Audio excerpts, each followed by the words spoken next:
Muy bien, pues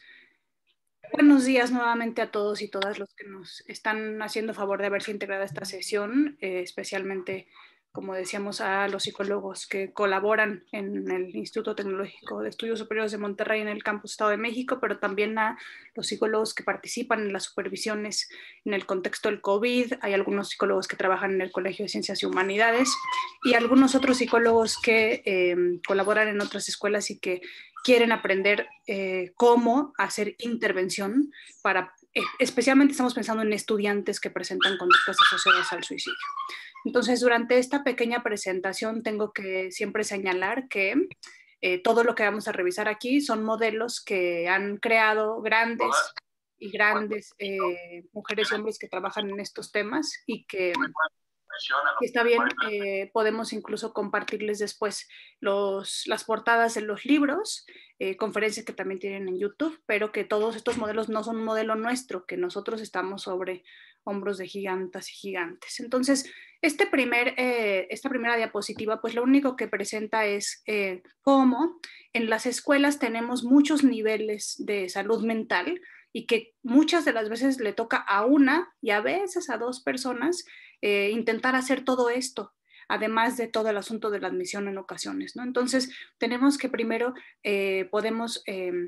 pensar en intervenciones universales, es decir, donde a todos los estudiantes podemos capacitarlos con algunos modelos de habilidades socioemocionales, el modelo Ruler de Harvard, el modelo de guardianes para hacer prevención de conductas de riesgo que ocurren principalmente en la adolescencia, consumo de sustancias, prácticas sexuales y toda la cuestión de salud mental. Después tenemos un siguiente escalón en donde podemos ser el lugar donde podemos identificar tempranamente a algunos estudiantes que tengan problemas de salud mental o cuestiones conductuales. Pero también podemos generar espacios mucho más enfocados a aquellos estudiantes que están en riesgo, en donde podemos, algunos de nosotros con la infraestructura de la universidad o de la escuela, hacer clubes, hacer talleres, hacer espacios de ayuda mutua para ya estudiantes que tienen riesgo particular por herencia, por crianza, por la cuestión socioeconómica y pues ya después estamos ya en el piquito, es decir, intervenciones intensivas con apoyo de la comunidad o pues en la adolescencia y entre los 15 y los 24 pues tenemos a un grupo de estudiantes que van a debutar con cuestiones en donde tenemos que tener más contacto frecuente, a veces van a querer y van a poder acceder a una psicoterapia fuera de la escuela, pero a veces el consejero, el psicólogo, el psicopedagogo es el único, la única que puede apoyar a ese estudiante y a esos nos referimos en esta presentación. Dentro de las conductas asociadas al suicidio tenemos tres niveles, la prevención, la intervención y la posvención. Entonces el día de hoy nos vamos a dedicar solamente a intervención y como les decía, podría ser no esta una única vez que nos reunamos, sino invitar a todos los psicólogos y psicólogas a poder después hacer, ya que ocurre una muerte por suicidio, cómo podemos apoyar a los afectados directamente para que conozcan los protocolos que se hacen en particular en las escuelas, ¿no? Porque estamos hablando de un contexto muy, muy particular. A mí me gusta mucho esta pieza de Marguerite que la primera vez que la vi y con los años sigo recordando, veremos cómo cuando la emoción es muy intensa, hablaremos principalmente de la tristeza, el dolor, eh, nubla las decisiones que toman los jóvenes y las jóvenes. Y entonces eso es lo que vamos a intentar hacer cuando hacemos intervención en un estudiante que ya lo ideó, ya lo planeó o ya alguna vez ha intentado quitarse la vida y podemos usar esta metáfora para intentar responder a la pregunta, ¿qué me pasa cuando me emociono así? Pues esto, se nubla la vista, la emoción es muy intensa, puedes tomar decisiones apresuradas, decisiones que no tienen marcha atrás y decisiones, como dice otro grande, decisiones permanentes para un asunto temporal. Entonces, me hizo recordar algunos modelos que yo ya había revisado hace unos años. No sé si alguna o alguno de ustedes ha revisado este modelo de Albert Alan en donde habla sobre el enojo. Me encantó cuando lo leí. Es la persona que en los 70s creó esta llamada conducta tipo A, en donde identificaba a estos jóvenes que empezaban a infartarse y que un porcentaje de las personas que se infartaban tenían un problema con el control del enojo, y fue ese episodio de enojo lo que desencadenó las demás conductas, que era el sedentarismo, colesterol alto, sobrepeso, antecedente hereditario y entonces un infarto. Y entonces en Nueva York en los 70s no daban de alta a personas tipo el lobo de Wall Street cuando llegaban con un asunto cardiovascular, hasta que tomaran en el hospital un manejo para un entrenamiento para el manejo del enojo. Entonces, me encanta, este libro lo pueden comprar por Amazon, desafortunadamente no lo han traducido en México o en España. Y entonces lo que me encanta es que él explica, la parte medular del entrenamiento de enojo es que todos somos peces en el mar y que podemos aprender a identificar los anzuelos que hay en esta vida, y que al principio podemos cacharnos ya mordiendo el anzuelo, pero después podemos ver cómo ya estamos preparados para verlos a la distancia, para hacer un plan de seguridad, que es en lo que también nos enfocaremos el día de hoy, para intentar no caer en esos anzuelos. Entonces, también me hizo pensar cuando estaba preparando esta plática cómo en el semestre tenemos datos bien interesantes, o en el ciclo escolar, de pues este modelo general de adaptación, y de cómo entre la pandemia y entre entrar a la secundaria, a la prepa o a la universidad, pues al principio puede esa alarma, porque hay que aprender a usar la plataforma, conocer los profesores, organizarse, socializar, y inicia el semestre con una alarma. Después hay un grupo de estudiantes que resisten y resisten, pero puede ser que un grupo de estudiantes, ya sea en el estado de resistencia o en la fase de agotamiento, pues no tengan lo que decía justo Celia, que es esta capacidad para adaptarse al estrés académico, al estrés que implica lo social, al encierro, o que además del estrés académico haya muchos más eventos estresantes alrededor, y que entonces cuando entran en fase de agotamiento es donde empieza a pasar por su mente la idea de que preferiría estar muerta, que me gustaría dormirme y no despertar, o algo así. Todas estas diapositivas, no se preocupen, se las mando para que, y son, les digo, son modelos que pueden encontrar en las redes. Hay una página que nos fascina, que bajas muchísimos formatos listos para imprimir en PDF. Este formatito lo usa para la ansiedad, pero también nos gusta porque pueden ser hojas en pantallas que pueden compartir con sus estudiantes para intentar. Yo soy muy visual, yo soy muy concreta. El modelo en el que estoy entrenada, que es el modelo de psicoterapia cognitiva, pretende que tengamos fichas que compramos en la papelería, para que las y los estudiantes se puedan llevar a casa algo en la mano, y que esto lo puedan guardar en la cartera, lo puedan pegar en su espejo, lo puedan tener en su estuche o en algún lugar que les pueda ser útil, porque así como entrenamos a algunas chicas o chicos que cuando se ven en el espejo ven otra cosa y su cerebro los engaña o las engaña, distorsiona la imagen corporal, pues no solamente pasa en los trastornos de la conducta alimentaria, particularmente cuando estamos en un momento, vamos a ver ahorita, de mucho dolor, de mucha tristeza, de mucha desesperación, desesperanza, pues también no solo la ansiedad, sino mi cerebro o el enojo me dice que la vida no vale la pena, que no soy importante para los demás, que las cosas no van a cambiar, pero tal vez puedo aprender a identificar que eso solamente es en el momento en donde estoy muy activado emocionalmente, o que tengo muchas ganas de autolesionarme, para tomar distancia del dolor, para sentir otra cosa y de enfocar toda mi atención, toda la cuestión sensorial en otra cosa que yo pueda controlar, pero yo sé, y entonces podemos hacer como una especie de ficha que ayude al afrontamiento en la crisis con una imagen como esta. Entonces tenemos varias ideas. La primera, pues, es un modelo que trabaja Gregory Brown y Barbara Stanley. Ellos trabajan con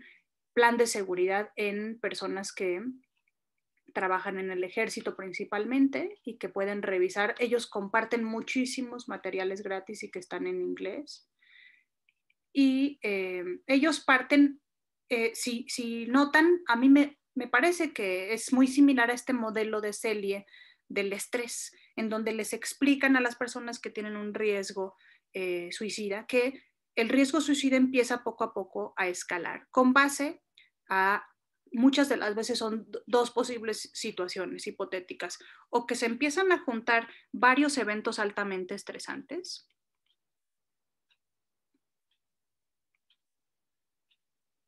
o un gran evento, una piedrototota, una superadversidad,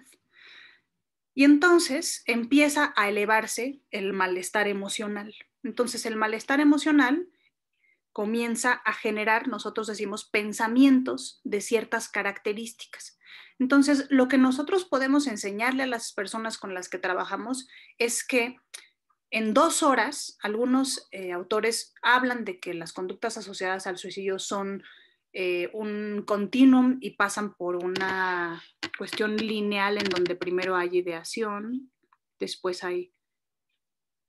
planeación, esto después lleva a la instrumentación y finalmente al intento. Pero no siempre ocurre este continuum.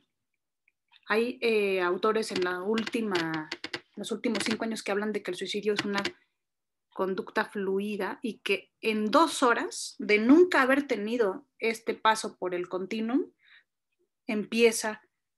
a escalar el malestar emocional, se empiezan a activar pensamientos que nunca se habían tenido por una sola adversidad o, les decía, por tanto evento en una temporada muy difícil, y empieza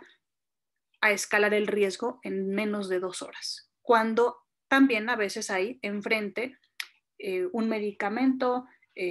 una azotea, un vaso que pueda estrellar, y que entonces nosotros lo que les enseñamos a los estudiantes es que la activación emocional se caracteriza por síntomas físicos, o sea, a esta activación la sigue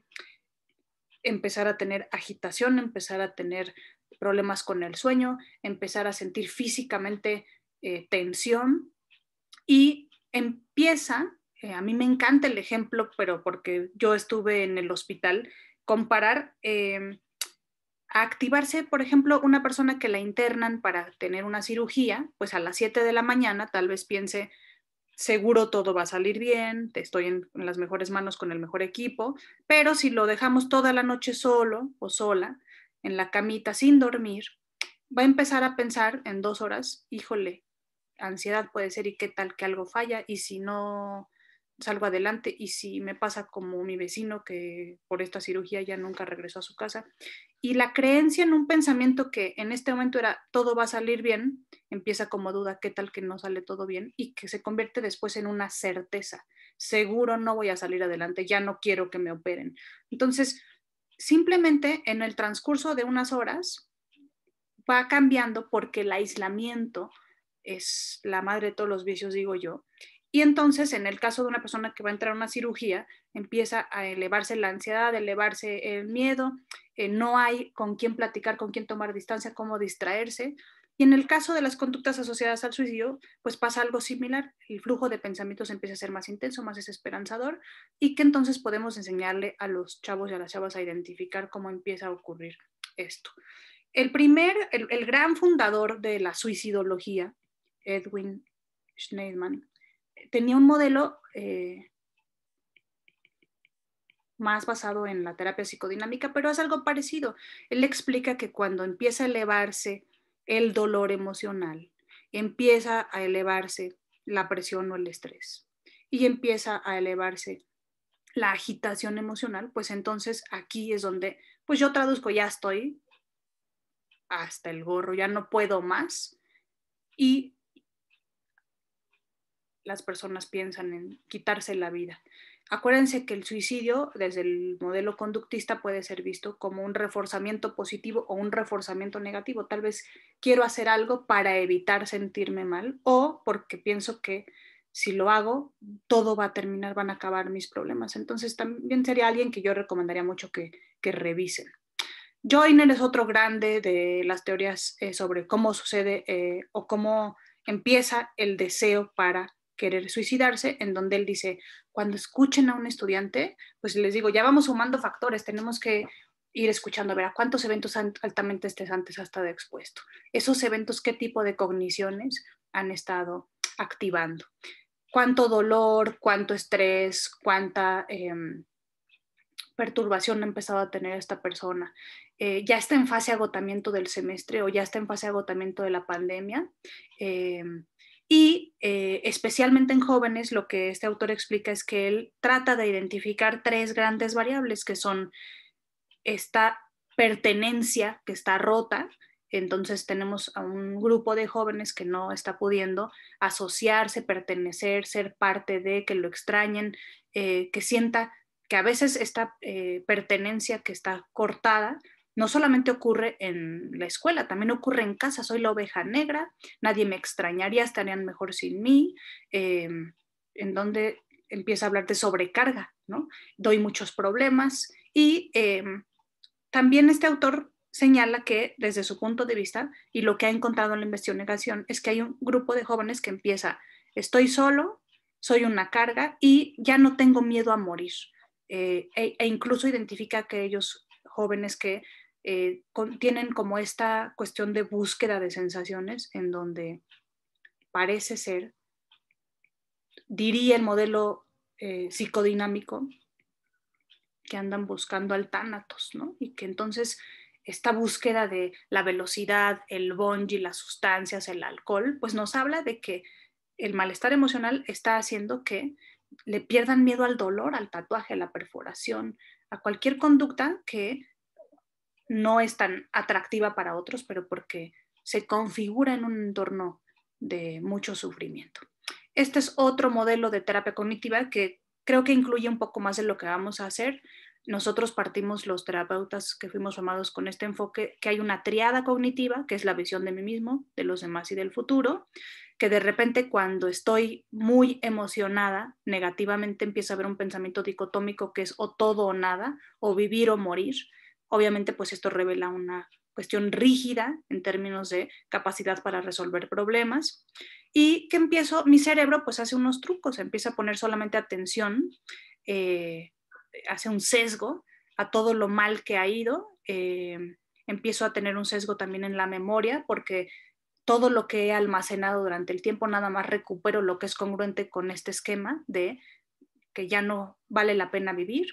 Entonces, vamos a ver después que hay un decremento. Normalmente intento y logro solucionar adecuadamente los problemas, pero aquí se me junta todo, se me apaga la capacidad para resolver problemas, se me activa la desesperanza, nadie me puede ayudar, no vale la pena. Tengo un dolor muy intenso del que no he encontrado escapar, que es intolerable, que siento que no termina y entonces pienso en suicidar. Entonces, ¿nosotros qué hacemos? Pues tenemos impresa este formato o tenemos en la pantalla este formato en donde les explicamos, a ver, déjame entender, y se llama un tipo de evaluación narrativa. En vez de comenzar, porque estamos en la oficina, nos llama un chavo que tiene una emergencia y que no podemos hacer una historia clínica, necesitamos atender la urgencia de que el profesor o el chavo ya nos dijo que hay conductas asociadas al suicidio. Entonces, en esta evaluación narrativa, lo que hacemos es, a ver, explícame un poco para poder entender qué ha pasado en los últimos meses y qué ha pasado el día de hoy, donde o estuviste pensando o lo intentaste. Entonces, hacemos una recolección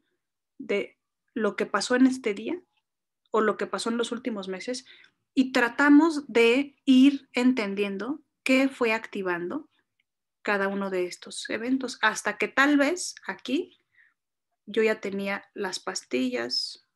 o tenía la azotea o tenía el cinturón, la ventana. Y entonces, diría el modelo cognitivo, déjame ver si entendí bien, cuando pasas todos, porque tenemos que ser muy validantes. Entiendo que todo esto te empezó a estresar de tal manera que cuando estabas el domingo en la noche, que es un día de mucha demanda para este tipo de crisis, se sacude la triada cognitiva y entonces te empiezas a ver a ti mismo, que normalmente cuando estás estable te ves capaz, te ves valioso, te ves eficiente, te ves ineficaz, te ves olvidada, te ves muy vulnerable, con mucho dolor. El futuro lo ves pesimista, lo ves sin esperanza. A las demás personas las ves como que te abandonan, como que no le interesa. A los demás tus problemas las ves idealizadas, las ves más hábiles que tú. Y pues vamos a ver en combinación con que hay disponibilidad de métodos para poder quitarse la vida, ¿no? Entonces, esto es casi siempre lo que hacemos, en donde vamos escuchando el relato o le pedimos al estudiante, a ver, cuéntame qué fue lo que pasó el sábado en la noche, para que yo lo pueda entender. Y entonces le devolvemos esto porque le estamos tratando de evaluar qué fue lo que pasó, encontrar las variables distales y las variables proximales. Y también le estamos tratando de psicoeducar y decir, entonces cuando tú te emocionas muchísimo negativamente o cuando tú porque no es la primera vez que te ocurre, ya has terminado con tu pareja o ya has tenido los dos grandes eventos que la bibliografía reporta y que lo hemos visto en la estrategia en la universidad, es que un gran conflicto con tu familia fue el último detonador, o el haber terminado con tu pareja, lo que empieza a hacer es que hace bolas. Y yo siempre uso la palabra confusión. Te sientes confundido, se ciega, vamos a ver esta parte racional para ver cuál es el problema que puedo hacer, y entonces quieres escapar, huir, quieres dejar de pensar, quieres tomar distancia. Eso es algo que hacemos mucho y entonces estamos evaluando, pero al mismo tiempo estamos psicoeducando, porque lo que queremos transmitir a las personas es que, desde este modelo cognitivo, probablemente estos pensamientos automáticos ven solamente un pedacito de la realidad o la distorsionan, ¿no? Un modelo que también nos gusta muchísimo, nosotros la verdad es que solamente usamos este formato, el formato de la línea del tiempo del acto suicida, y vamos utilizando algunas otras metáforas de otros grandes. Entonces, en este mismo modelo les explicamos lo que hace, también les recomiendo mucho que lean a Craig, del modo suicida. Entonces, el modo suicida, pues es un celular que, así como entra en modo avión con sus apps, pues cuando entras en modo suicida, este autor dice pues, que cuando estás en modo suicida hay una serie de factores que te predisponen y que entonces hay un detonador que activa la fase aguda. Entonces, pues, ¿qué te predispone? Que tengas ya una cuestión emocional, un trastorno diagnosticado previamente, que tengas la habilidad emocional, que tengas alguna cuestión hereditaria o cuestión casi siempre en dos sentidos: depresión o un problema de regulación del afecto relacionado con la impulsividad. Luego dice, a ver, tenemos la parte física que te predispone, la genética, una condición médica, un diagnóstico reciente, la cuestión demográfica o social, la cuestión conductual que te pone en riesgo es que hayas tenido un intento previo, que tengas un problema de regulación de emociones o que no tengas muy buenas habilidades sociales, y lo cognitivo es que tengas una cuestión muy de la explicación interna, yo soy la que fallo, en vez de decir, yo soy la que fallo, pero ahora que volteo a ver a toda mi familia tampoco son muy buenos para tener habilidades sociales, yo soy la que fallo, o será que mira, en mi familia hay 5 o 6 personas que consumen alcohol y que no regulan las emociones de la mejor manera, yo soy la que fallo, o ahora que lo veo, mi mamá o mi papá o mis cuidadores no son muy buenos para resolver problemas, ¿no? Más bien la hipótesis sistémica. Entonces, todo esto te predispone, viene un detonador que puede ser un problema, este autor diría, un problema relacionado con el amor, un estrés financiero, una pérdida percibida, una sensación física o recuerdos negativos, y entonces se activa. En lo cognitivo, la desesperanza, me siento desesperada, me siento atrapada, soy una carga. En lo conductual, se ha encontrado que muchas de las personas que mueren por suicidio en la sangre traen alcohol y no traen el medicamento antidepresivo que estaban tomando. Hay aislamiento y empiezan a preparar, ya sea despedida, empiezan a hacer los preparativos de los instrumentos que van a usar, empiezan a tener depresión, culpa. Muchos de los pacientes cuando están en ese momento tienen mucho enojo y a veces no es tan fácil identificarlo, o nos vamos nada más con la impulsividad y con la depresión, pero acuérdense que la primera gran hipótesis de psicodinámica es que atrás de la depresión hay enojo que en vez de poder enojarte con tu papá, con la vida, con las circunstancias, con la pareja, con la familia, el enojo lo vuelcas hacia ti misma o hacia ti mismo. Y entonces, como sientes que no va a cambiar tu mamá o tu familia o que nunca vas a encontrar el amor, entonces el problema soy yo y es más económico que yo desaparezca porque todo lo demás es muy complejo de cambiar, ¿no? Y luego, bueno, en algunas personas, les decía yo, hay mucha agitación, dolor físico e insomnio en algunos casos. Entonces, les explicamos usando esta mismita línea del tiempo que o triada cognitiva o entras aquí en modo suicida. Entonces, lo que tratamos de hacer es que ya que sabes, mira, cuando entre en modo suicida, pues probablemente esto nos da una oportunidad de que en una de esas podríamos prevenir un segundo episodio de crisis,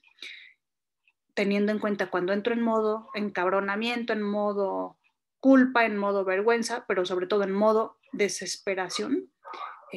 puedo hacer un plan de seguridad que me ayude. Otro modelo que siempre bueno, que últimamente les explico es el modelo de Nesu y Nesu, que es setentero, que era la técnica de solución de problemas y que ahora hacen una técnica de solución de problemas basada en las emociones, entonces que también explica algo parecido. Hay un estresor, primero tienes que identificar, a ver, ese estresor es que tengo un problema, tengo la amenaza de que mi pareja quiere terminar conmigo, tengo la amenaza de que tuve un conflicto con mi familia porque estoy teniendo una pareja del mismo sexo y que mi familia me dijo que no está de acuerdo con esa relación, que es una vergüenza. Entonces,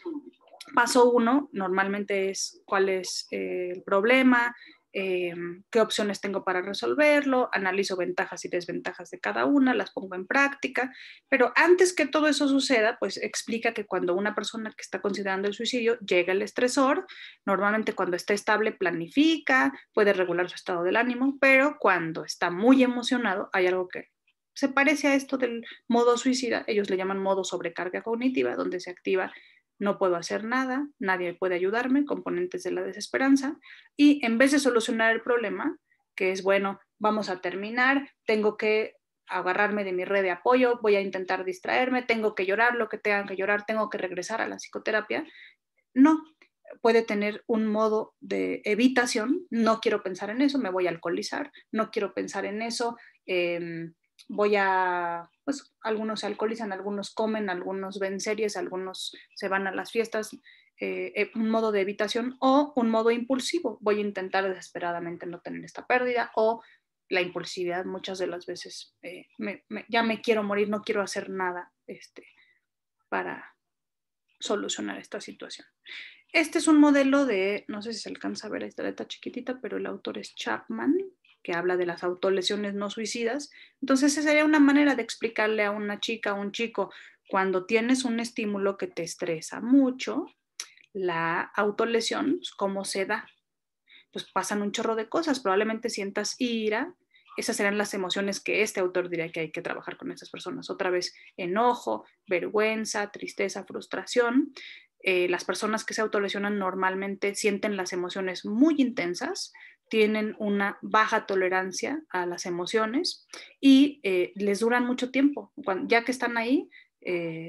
sienten que no terminan y obviamente pues nadie quiere sentirse mal. Entonces, desde ese punto de vista, puedo ser empática al entender cuando estás muy activado, sientes más que los demás, duran más que los demás, las toleras menos que los demás, pues ¿qué quieres? No sentir feo. Nadie queremos sentir feo. Todos somos,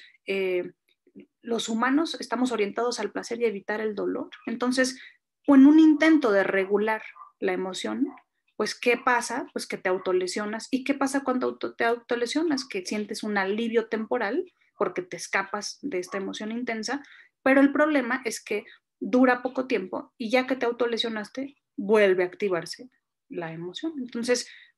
podemos intentar aprender, o podrías, porque somos un centro de atención psicológica de urgencia, no podemos darte tratamiento, podrías ir con alguien que te ayude a regular una cuestión que tal vez es hereditaria, que es que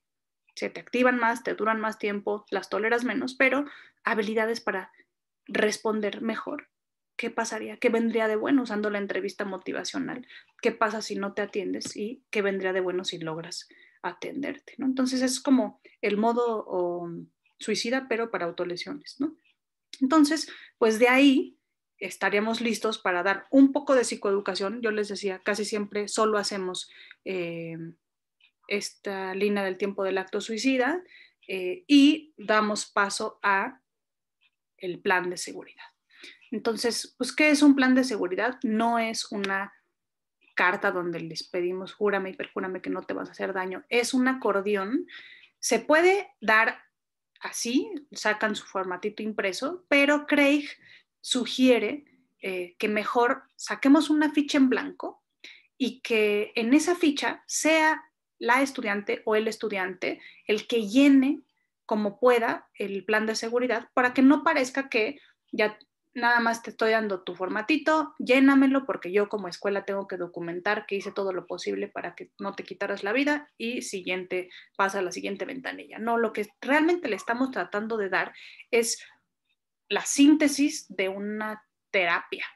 Es decir, vas a salir de esta sesión, ya entendí con esta línea del tiempo, ya evalué narrativamente qué te ocurre físicamente, cognitivamente, emocionalmente, pero no te puedo dejar ir sin al menos ofrecerte algunas de las estrategias que más han funcionado mientras tú empiezas a construir o nosotros te canalizamos a una psicoterapia que probablemente va a necesitar 10, 12 sesiones o más. Si eres menor de edad, probablemente necesite también incorporar a familiares o cuidadores, pero al menos anota en esta fichita algunas ideas. Entonces, si ustedes se sienten cómodas o cómodos con el formato impreso o si le dan la fichita, pero que sea una cuestión colaborativa, es decir, yo conozco las estrategias, pero tú vas a notar aquí lo que te funcionen. Yo no soy el experto que te voy a decir qué tienes que hacer, ni mucho menos te voy a amenazar de que firma para que yo ya me quede aquí tranquilo. Y que tú lo escribas es mucho más poderoso y que lo tengas portátil, que lo traigas todo el tiempo junto a ti. Entonces, ¿qué hace el plan de seguridad? Pues lo que hace es intentar hacer 6 pasos. Algunos autores, este es el formato original de Barbara Stanley y Gregory Brown. Craig aumenta la cuestión de razones para vivir, ahorita les explico por qué, y esta es como, digamos, la síntesis de lo que hacemos en una intervención en crisis por suicidio o autolesiones. Entonces, lo que les enseñamos a los chicos o a las chicas es a que identifiquen primero cuáles son las señales de alarma que pueden ser en forma de pensamientos, que pueden ser en forma de emociones muy intensas o en forma de conductas. Entonces, cuando entras en modo suicida, cuando entras en sobrecarga cognitiva, cuando entras en este modelo cúbico de Schneidman, ¿qué empieza a pasar por tu mente? Tal vez empieza a pasar sobrecarga, desesperanza, no pertenencia, tal vez empieza a pasar ya no le tengo miedo a nada, tal vez empieza a pasar simplemente quiero desconectarme, ya no quiero sentir, quiero tomar distancia. Y entonces anotamos aquí, porque así como una persona cuando tiene un problema para bajar de peso, o una persona que tiene un problema de consumo de sustancias, le ayudamos a identificar, a ver, cuando empiezas a tener en consumo de sustancias, por ejemplo, Beck utiliza más bien esta metáfora de una visión de túnel. Se te olvida todo lo negativo que viene con el consumo de la sustancia y solamente te acuerdas de lo deliciosa que es la cocaína o de lo bien que te vas a sentir o empiezan a activarse, por ejemplo, en autolesiones podemos utilizar este modelo. Hay un libro de consumo de sustancias de Editorial Pay 2 en donde les dice, empiezas a decir, bueno, pues nada más una rayita de cocaína o nada más un cigarro o nada más una tacha, ¿no? Entonces, o nada más me lesiono nada más una vez, ¿no? Entonces, que empiecen a ver cómo esa visión de túnel hace que empieces, o nada más, yo pensé también en comida, ¿no? Les ayudas a identificar solamente un poquito, el cliché americano es helado, pero en México más bien en las mujeres se ha visto que más bien es el asunto de la urgencia por un atracón de carbohidratos, ¿no? Entonces, que empieces a identificar señales de alarma, ya quiero estar poniendo mi música, puede ser, ya quiero ir a la tienda por carbohidratos, ya quiero empezar a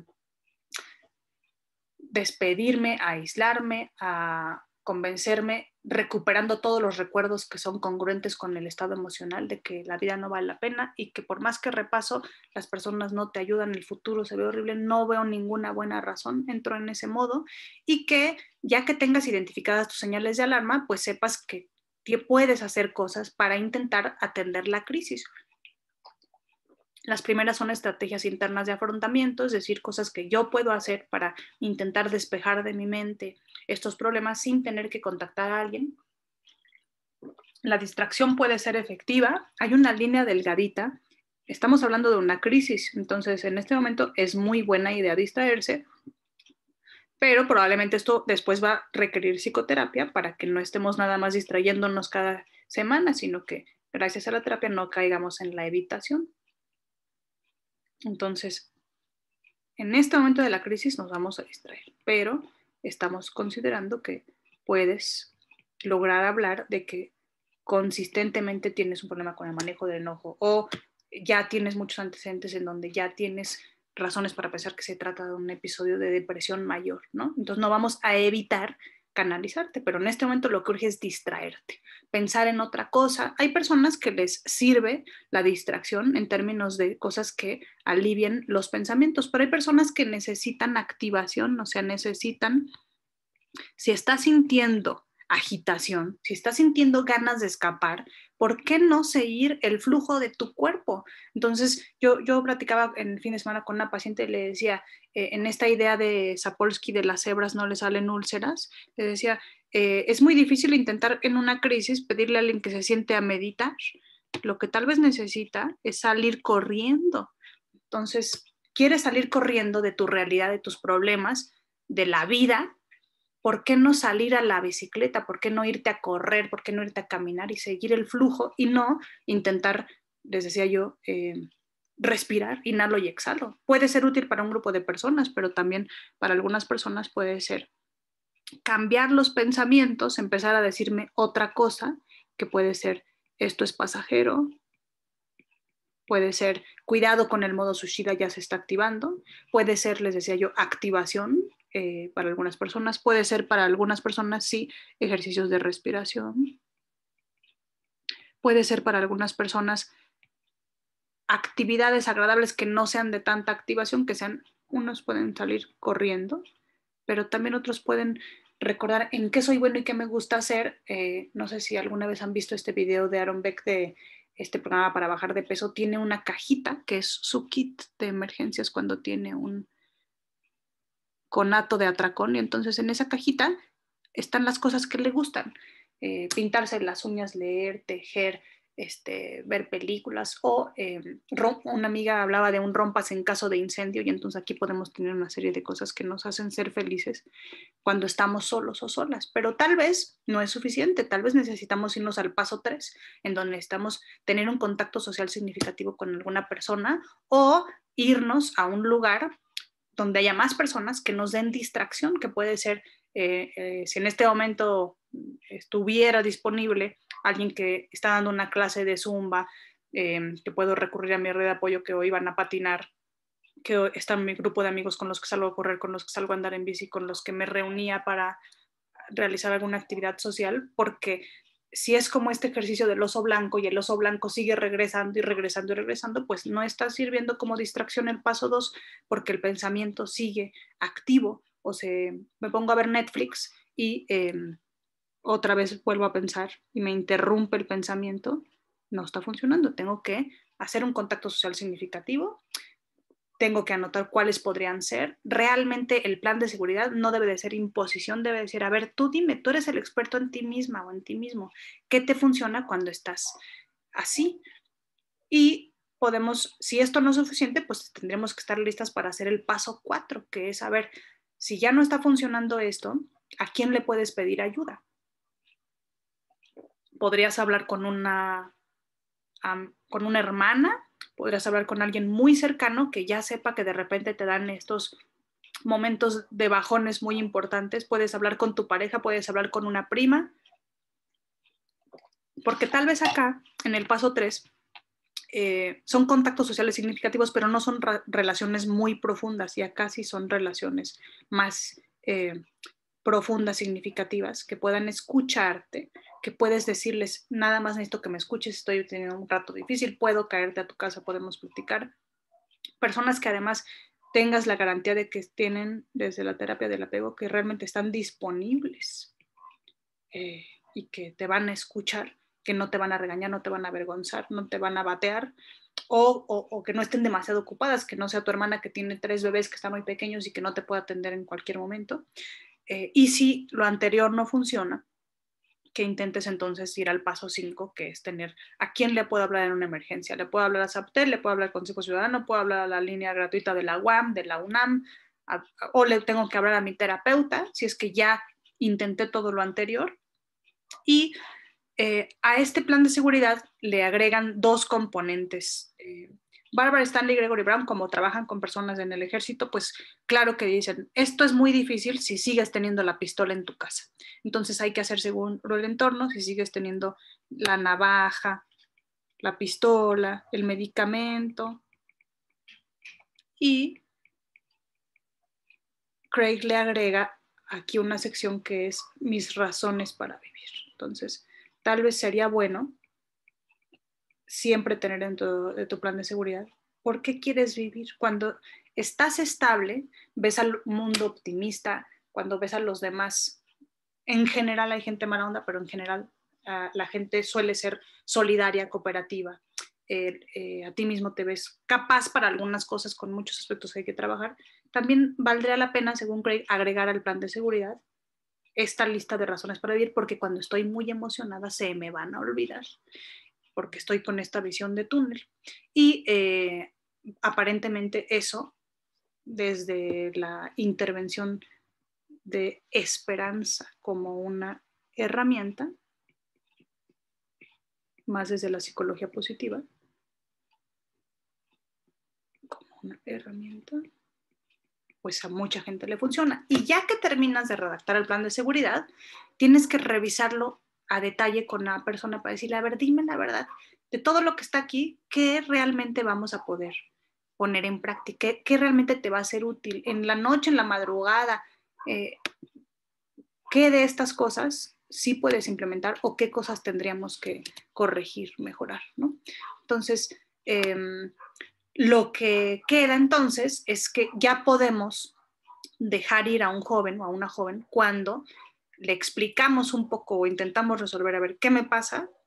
¿Cuál es lo que yo te propongo? En algunos casos le tomamos una foto, en algunos casos solamente documentamos en el expediente después de que se vaya, perdón, todo lo que anotamos. Ni siquiera necesitamos que nos firme el plan de seguridad. Si estamos en un hospital, en la nota de alta, tenemos que describir que hicimos esta intervención y pues qué ha demostrado este tipo de intervenciones, que les decía yo, no nada más lo escuchamos, sino que le damos información sobre qué pasa con las emociones, le damos una serie de habilidades en el caso de las emergencias y pues a nuestro juicio clínico, con base al entrenamiento, la experiencia y a la supervisión que tendríamos que tener, podemos determinar si, además del plan de seguridad, le tenemos que anexar. Y este es el teléfono del psicoterapeuta o este es el directorio de la Asociación Mexicana de Suicidología, donde quiero decirte, y como guardián tal vez en la siguiente sesión tengo que hacer un seguimiento del compromiso, que contactes para que no se quede en esta línea del tiempo del acto suicida. Este plan de seguridad no es suficiente probablemente para tantas adversidades, tantos estrés que tú has tenido, tanto dolor que está siendo difícil de tolerar y de afrontar. Aquí está el número para que empieces un proceso de psicoterapia, porque en esta unidad no podemos darte más que esto, aunque esto es muy bueno, no es suficiente porque tú traes un piano que yo no puedo cargar sola ni que tú puedes cargar sola, que necesitas varias personas que te ayuden, un equipo que incluso podría incluir un psiquiatra o un psiquiatra. Entonces, si les parece bien, vamos a dejar de grabar y vamos a hacer. Muchas gracias para los que nos ven.